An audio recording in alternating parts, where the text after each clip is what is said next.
Hey guys, the top selling herbal remedy in the United States is Echinacea. Echinacea is kind of a collective term for a genus of plants. This includes things like Echinacea purpurea, pallida, and angustifolia. And sometimes we call it the purple cone flower.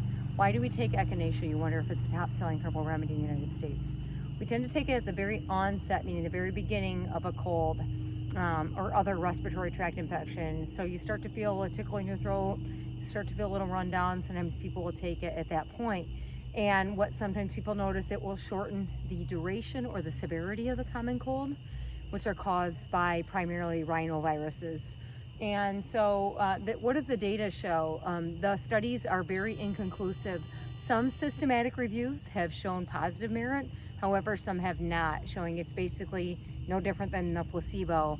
So we really don't have a lot of very supportive data that shows this is highly effective. Nonetheless, it's one of these things that's a little concerning that people might take to help fight the common cold, and here's why. The way Echinacea works in our bodies is to actually increase and mount an immune response to invading pathogen. And by doing this, our body does again mount the production of things like interferon, natural killer cells, and other immunostimulating compounds that are somewhat alarming for some people that have either immunocompromised diseases, where let's say you're suffering from something like MS, rheumatoid arthritis, or Crohn's disease, where you're taking an immunosuppressant to keep that immune system ratcheted down. Or let's say you're taking immunosuppressant because you're carrying a foreign organ, because you've received a transplanted organ. So we don't want to mount an immune response in those types of individuals.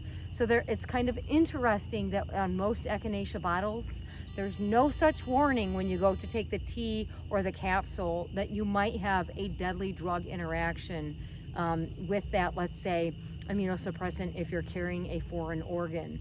So I think that we need to step back from this idea that all herbal remedies are super safe and super natural, and so they have no ramifications whatsoever, to understand the fact that they are drugs, they do have potential to interact, and that while some people they might be beneficial, and other people they could prove harmful.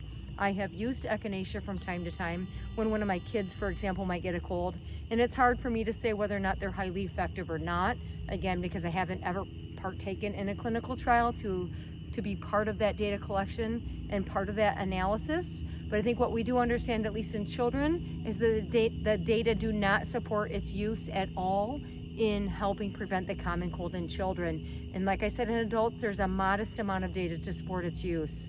That being said, in the time of coronavirus, what would we expect in its ability to combat the coronavirus? We have no clinical data whatsoever, right? And furthermore, there is that concern that with an increase in cytokines in the body and an inflammatory response, that things like Echinacea could actually increase a cytokine response and elicit what is known as a cytokine storm, and actually make the coronavirus worse in the body. Go figure. So we're probably better off to hold off on such remedies until we know more. And here you have the beautiful plant right behind me, the purple cone flower, also known as Echinacea.